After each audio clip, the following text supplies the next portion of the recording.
Today we'll go hands-on with Rise of the Argonauts and introduce you to the new Lara Croft model. Plus, we'll have the latest on Wolfenstein and the new Brett Favre cover from Madden 09. X-Play starts right now.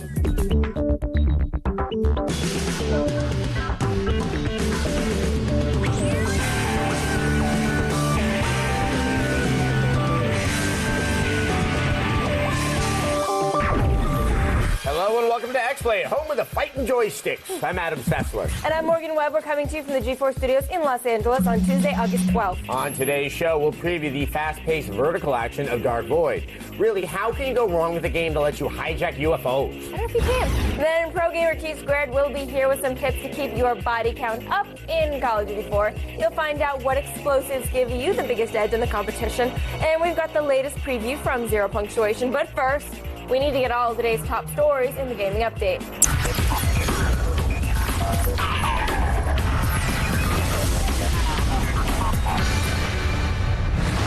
Madden fans rejoice. Electronic Arts has released new cover art for Madden NFL 09 featuring Brett Favre with the Jets. Football fans, especially those outside of Green Bay who want to download the new cover skins from the EA Sports website, can print out and slip in the newly photoshopped cover over their game. Fans can also download a new roster update today that features Favre as the starting quarterback of the New York Jets.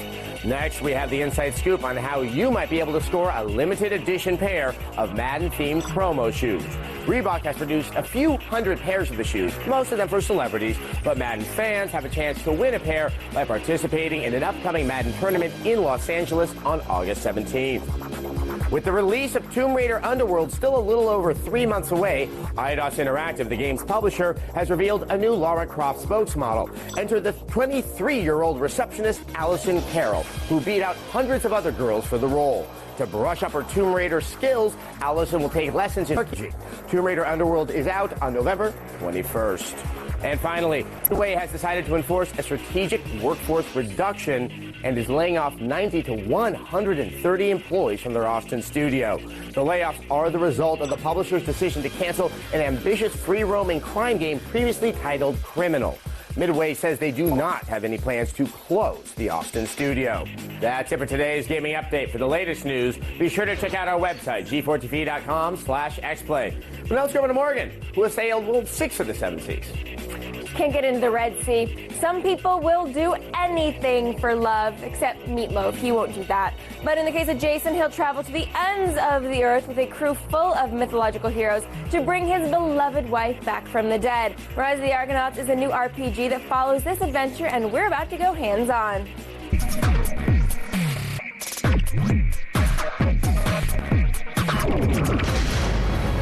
In Rise of the Argonauts, you take control of Jason, a Greek king who's searching for the Golden Fleece. This magical artifact will give our hero the ability to resurrect the love of his life, who was assassinated at their wedding. This epic hack-and-slash RPG features an alliance of well-known warriors, mythological creatures, vast landscapes, and the ability to favor the gods in order to strengthen your abilities. Each god offers different powers, so choose wisely. Joining us today, lead designer at Liquid Entertainment, Charlie Price. Thank you so much for dropping by and bringing us Rise of the Argonauts. My pleasure. All right, what kind of game is this that we're looking at? Is it hack and slash? I hear rumors of RPG. Yeah, really at its core with Rise of the Argonauts, we wanted to recreate sort of the experience of playing a myth. And so in many ways what we have is what we call a true action RPG. A lot of action RPGs really end up falling on one side of the fence or the other. And so we really tried to deliver on both halves of that promise. So you'll see all the action in the game is real time. It's extremely visceral. We've got a lot of real-time collision going on. We represent a lot of that stuff in the world. So you'll notice that there's not a lot of HUD. All the damage that people take is actually represented on their bodies. We use shields and everything else. But at the same time, we wanted to, again, bring the world of mythological Greece to life. You know, in many ways, it's kind of like the ultimate fantasy setting. Everybody already knows the characters and the stories. And so we wanted to see what it's like for the player to play in a world where the gods are always watching. And what's it like to go through and do that. So actually, the way in which Jason grows and progresses throughout the game, as he would in an RPG, is actually based on his favor with the gods. Okay, so let's talk about some of the RPG elements that are in there. Right now, we're looking at hack and slash, but when, how are we going to see some RPG? Well, one of the really cool things that I just mentioned is that the gods are watching Jason at all times. He actually has 4 patron deities that watch over him that's established early on in the game. Ares, the god of war, Athena, the goddess of justice, Hermes, the god of cunning and trickery, and Apollo, the god of enlightenment and sort of compassion. And so every single dialogue choice that you end up making, and a lot of RPGs have dialogue choices, we want to make sure that every single dialogue choice that Jason makes matters, that it actually has significance. And so every single choice that you make is actually aligned with the ethos of one of those gods. So for example, one of your dialogue choices might be aggressive and confrontational. That's themed with Ares. And because Ares is watching you at all times, if I make an Ares choice, I'm not only determining how that conversation is going to play out, my favor with Ares is going to go up. If I make a more cunning and manipulative choice, my favor with Hermes is going to go up. So I'm actually leveling up my character with every single dialogue choice that I make throughout the game. So basically, you're not choosing between good and evil. You don't have 2 choices. Basically, you have 4 choices. Exactly. We want you to be able to sort of craft your own Jason and not just be, in dialogue, you shouldn't just be solving the puzzle and making the choice the designer wanted you to choose. It should be more about how do I want to play out this particular scenario and how do I want to go through and make these things work. And that's going to affect the way the story comes through. It affects the way the story plays out. It also affects the way Jason's going to grow and develop. So it's not just a narrative thing. They're all sort of interwoven into their own thing. In addition, Jason will also go through and be able to gain new equipment and things alike as you're going throughout the game. But again, the key with that is we wanted to make sure that every piece of equipment mattered. This isn't a game where you're going to be pulling, like a +1 sword out of the guts of a wolf. It's like every piece of equipment you're going to get is going to be significant. It's going to have a story, and the actual impact that it has on gameplay is going to be something that you're going to notice. You're not just going to get a +1 mace. It's going to be a mace that when you shatter a shield, it's going to send back shrapnel that's going to do a bunch of damage and knock people back. It's all things you can see and feel within the world. So let's talk a little bit about the combat itself. How deep is the hack and slash gameplay? We really wanted to make sure that, at its core, Jason's a weapon master. So you can see he's got the spear, the sword, and the mace, sort of the classic implements of war from Greek mythology. But there's no menu that you have to go through in order to go through and change between all these things. They're all represented on Jason's body at all times. And so one of the really cool things is you can be in the middle of a combo with a particular weapon, then you just tap the weapon swap button, he'll put his sword away, whip out his spear, and go through into another combo. So you really get a sense of fluidity as you're changing between all those things. The other really cool thing that we do in combat is we've got real-time collision, as I said before, in his shield versus his body. So when Jason goes through, in most games, when you want to block, you just hold down the block button and attacks bounce off you as though it's an invisible force field. Jason's shield is live at all times. So if some guy comes up and attacks me, even if I'm not holding down block, that attack's going to be deflected. Same thing applies if I go through and I hit an enemy's shield. So again, it's sort of the language of combat that you normally see in film and everything else, rather than just sort of, games are the only medium where you can go through and stab a guy in the chest 10 times and they keep coming at you as though nothing ever happened. If you stab someone in Rise of the Argonauts, that guy's going to be crippled, he's going to be wounded, or he's going to be killed, because that's what weapons do. And so we really wanted to go through and capture that. And when a guy gets wounded, you'll actually see them become more beleaguered and stagger around the battlefield, and they'll become more vulnerable. So you don't need a health bar. You don't need all these layers of HUD on top of the game that remind you that you're playing a game. We really want to keep you immersed. And what kind of enemies are you going to encounter? There's a wide variety of guys. You'll fight, satyrs, you'll fight minotaurs, which again, these massive creatures they've got. It's really cool. I'll actually see one in a second, where they're actually swinging their blade around, and because their blade is live at all times too, they have live collision. They'll actually, if there's another enemy nearby, they'll actually cut them in half and things along those lines. But there's centaurs and manticores. Part of that's all capturing the fantasy of Greek mythology and bringing all that into play. All right, let's talk a little bit about the boss battle. This is something you guys put a lot of work into. Yeah, so the boss we're going to be looking at is Medusa, and she's on Kithra, which is one of the many islands that Jason can go through throughout the game. Actually, the sort of structure of the game as a whole is Jason sets out for the Golden Fleece in order to bring his wife back to life. She was killed very early on in the game, and so you travel from island to island, choosing where you want to go to a bunch of different locations. You can't just get another wife.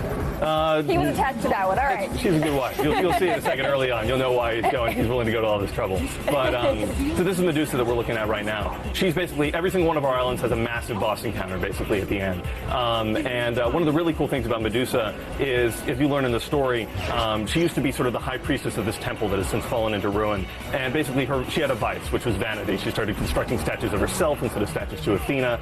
And so as a result, Athena punished her and transformed her into this hideous creature. And instead of just, Clash of the Titans, snakes for hair Medusa, we actually have these eels that have erupted from her entire back. She's this massive, hideous creature. And she's actually suspended within the arena itself. So we really wanted to go through and dial everything to 11. Part of the epic Greek experience is facing off against impossible odds against these massive creatures and the like. But one of the really cool things about the Medusa battle in particular is she's actually cradling this statue of herself at all times. There's a key moment in the battle where she'll actually drop that statue, and you can choose whether or not you want to try and kill Medusa or actually destroy the symbol of her vanity. And that choice has a whole impact on the story as a whole moving forward. It's either Medusa becomes redeemed or she becomes condemned. That's going to determine what Argonauts end up joining you as you go from island to island. So even at our most action-heavy moments like in these boss battles, it's still an RPG. You're still making meaningful choices that are going to have an impact on the game as a whole.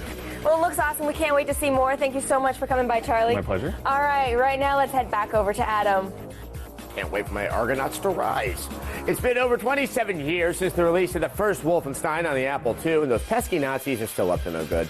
This go-around, they're after the Black Sun, a mysterious force that could lead the Third Reich to the ultimate victory, and it's up to you to stop them. Here's your all-access pass. Now move out, soldier.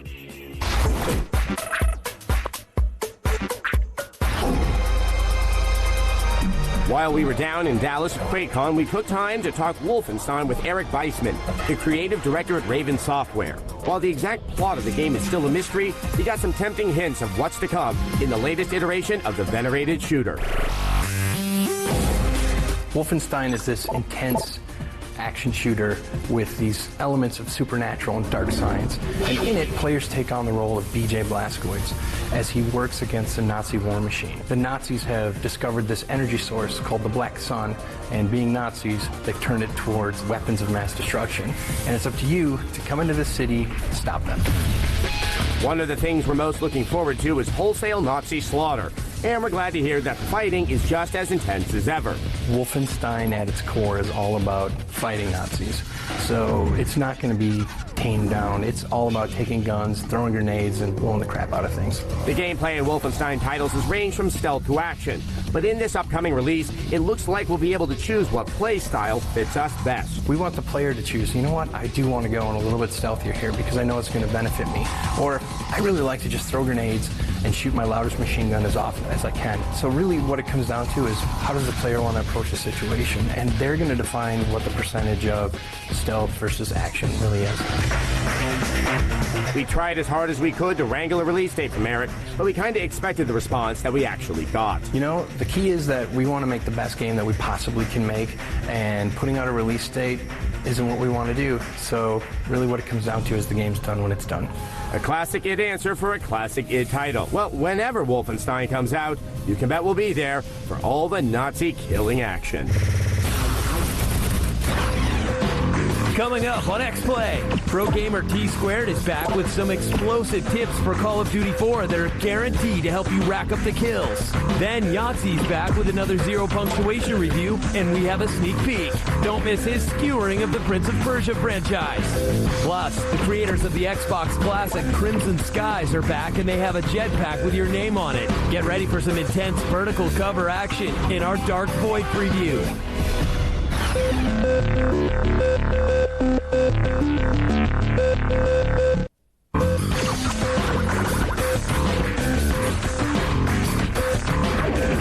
So I'm really excited about the Rock Band 2 set list. There's my favorite band, Paramore, there's AC/DC, there's Bon Jovi, there's Guns N' Roses. So I was wondering, what song excites you guys the most? Welcome back to X-Play. Thanks for your question, Matt. It's a good set list. It's a really good set list. You guys should check it out.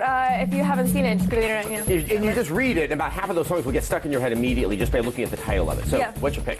I'm gonna go White Wedding. I'm kind of excited about that, Billy Idol. Yeah. A little growling in the song. All right, and then the high-pitched stuff. Yeah. Okay, since you're going with White Wedding, I'm going with Journey. Because I've learned as a grown adult, you can finally shamelessly indulge a love of Journey that you couldn't back when you were a teenager. I love Journey. I do too. I say it loud and proud. Yay. Oh, actually, Harmonix is going to be here live on set to demo this on Friday. So if you guys are curious about the game, you should definitely check that out. Yes, and we won't sing. No one from G4 is singing. We've learned our lesson. No. Now, there are a multitude of ways to take down your opponents in Call of Duty 4's multiplayer. One of the lesser exploited methods is death by Claymore, or C4. Pro gamer T-Squared is here with some explosive tips that will have your friends calling you Demolition Man.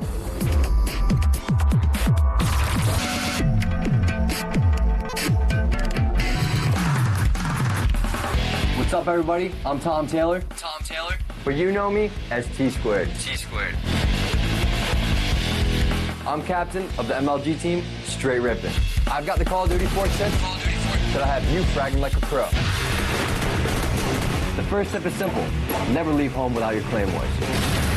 I repeat, never leave home without your claymores. Claymores are your best friend. They're like eyes in the back of your head.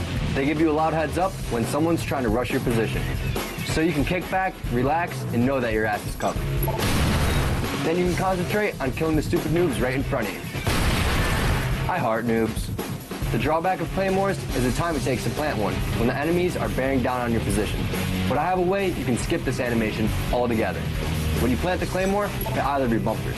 You know, those buttons that chuck grenades? You'll plant the claymore instantly.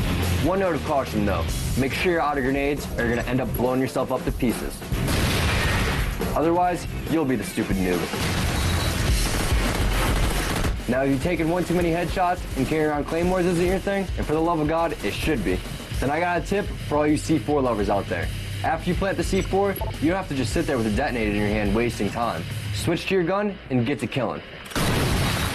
But it takes too long to switch back to your detonator. Well, guess what? You can blow up the C4 without switching back to your detonator. Just double press the X button. You'll end up reloading whatever gun you're carrying back to your detonator. Boom! One less stupid noob in the world, and you'll be blowing away the competition. One less stupid noob, that's a good thing. Now, sometimes the only way I can make it through the week is to inject myself with scathing anger mixed with unbridled honesty. My dealer? Well, Yahtzee Croshaw. My drug? Zero Punctuation reviews. It's time for a fix.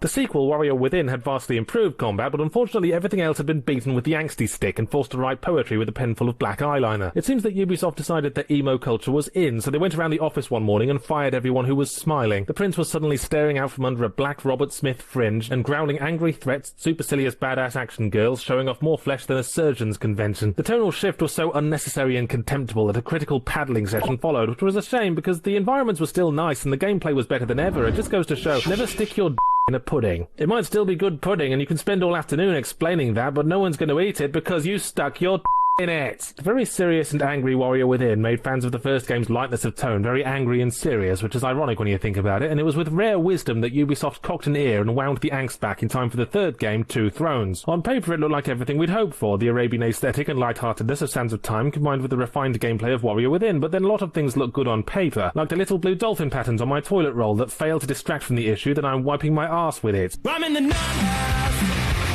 I'm in the nut house. I'm in the nut house, and then I gotta be out of here. Remember, you can get Zero Punctuation's full uncensored Prince of Persia retrospective only at escapistmagazine.com. And X-Play will have new previews every Tuesday night. Now, when X-Play returns, we preview Dark Void. Keep it here. We'll be back.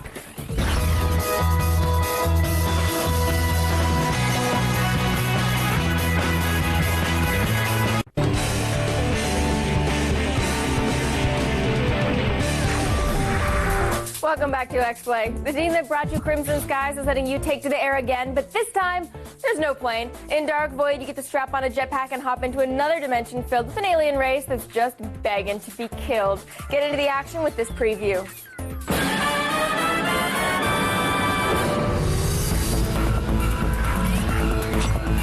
What do you get when you cross a Rocketeer-esque hero with a pissed-off alien race intent on killing the human race? E3 revealed the answer with Capcom's newest alien shooter, Dark Void. You play as Will, a cargo plane pilot, who during a routine flight gets lost in the Bermuda Triangle and ends up in the alien realm, the Void. There's just one problem. The Void is also inhabited by a violent alien race, the Watchers. In this world, aliens have enslaved humans and rule society.